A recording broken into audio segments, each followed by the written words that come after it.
Alors, bonjour à tous. Ouais, avec Droit au sommeil, nous sommes mobilisés contre le bruit, et en particulier le bruit nocturne. Alors, pourquoi ce sujet? Parce que c'est un sujet de santé publique. La privation de sommeil, répétée plusieurs fois par semaine, pendant des mois, voire des années, parfois à l'année, c'est une forme de torture. Or, la mairie laisse proliférer des situations de bruit avec ses terrasses, livrant les riverains à l'abandon. Nous déplorons cette politique du tout festif et de marchandisation de l'espace public. Depuis 2 ans, la boîte de Pandore a été grande ouverte avec les terrasses éphémères. Il y a 1 an, un nouveau règlement des terrasses a été imposé contre l'avis unanime de 44 associations et collectifs, les pérennisant en terrasse estivale. Il faut hurler,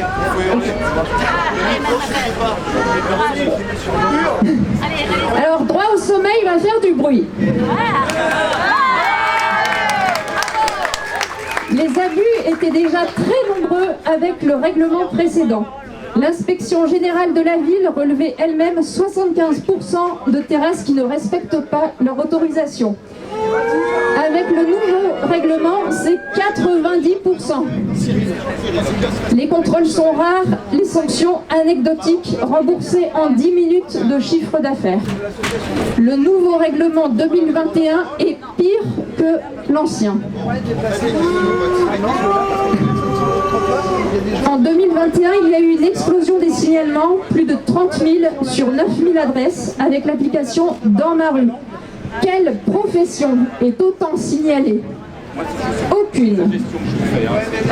Plus de surface de terrasse, c'est plus de monde qui stationne dans les rues, avec les heures qui avancent, plus d'alcool, plus de bruit. Le grignotage vorace d'espace public, c'est plus de bruit. Et tout ceci se mesure. Une étude Bruit-Paris, publiée début juin, a montré qu'à Paris, c'est le bruit généré à l'extérieur par les personnes qui gênent le plus, davantage que le bruit des transports. Les capteurs sonores Méduse, présents dans les secteurs de bar, montrent des niveaux bien au-delà des seuils, comparables à des grands axes routiers, dans les quartiers piétons. Alors, la piétonisation, pour l'apaisement, c'est râpé.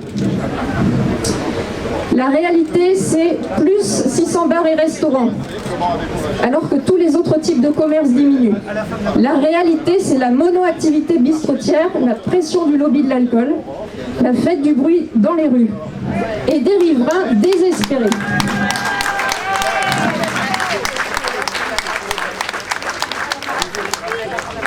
Devant tout cela, que fait la mairie?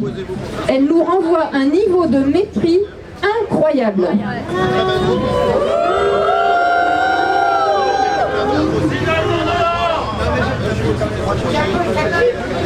Au budget participatif,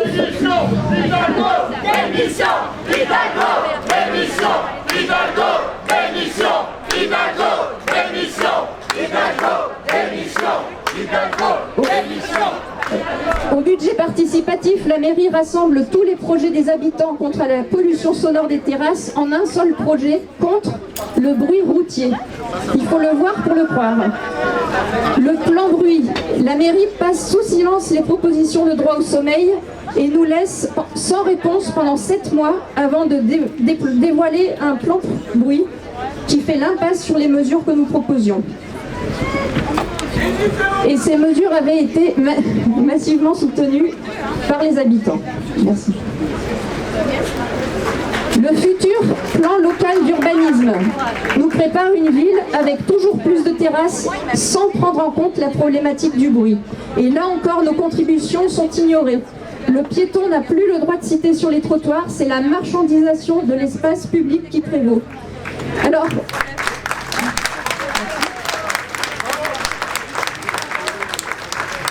comme vous le voyez, nous avons joué à tous les jeux de la mairie.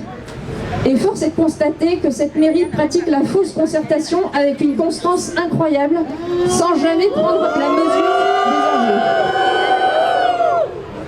Alors, merci. Qu'est-ce qu'on vous propose? Ne restez pas seuls si vous êtes confrontés à ça. Rejoignez-nous, nos mouvements ont besoin de vous, de votre soutien. Nous vous mettons en relation avec des groupes locaux pour agir. Soyez actifs pour la collectivité. Soutenez, commentez les idées, les contributions, les pétitions. Soutenez aussi les procédures.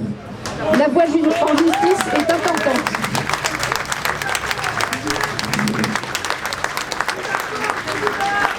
Réseau Vivre Paris notamment propose des procédures en ce moment. Rapprochez-vous des gens qui ont des badges droit au sommeil, on pourra vous indiquer toutes les informations. Deuxième chose, signaler. Ne désespérez pas. À l'automne, il devrait y avoir un bilan du nouveau règlement. Aussi, les signalements, même s'ils n'aboutissent pas à une résolution de la situation, nous aident à mettre l'emphase sur les points difficiles. Nous appelons de nos vœux l'application de sanctions fermes aux fraudeurs et une révision de ce règlement. Pour conclure, nous voulons remercier les organisateurs de ce rassemblement.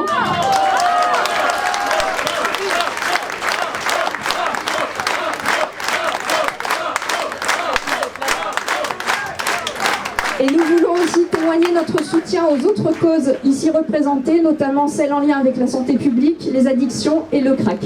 Merci beaucoup. Et alors, pour terminer tous ensemble, on vous propose une petite activité. 1 minute de silence, et en silence, vous avez besoin de vos deux mains. Et on va dire « Stop le bruit ». Sur les oreilles. Les mains sur les oreilles.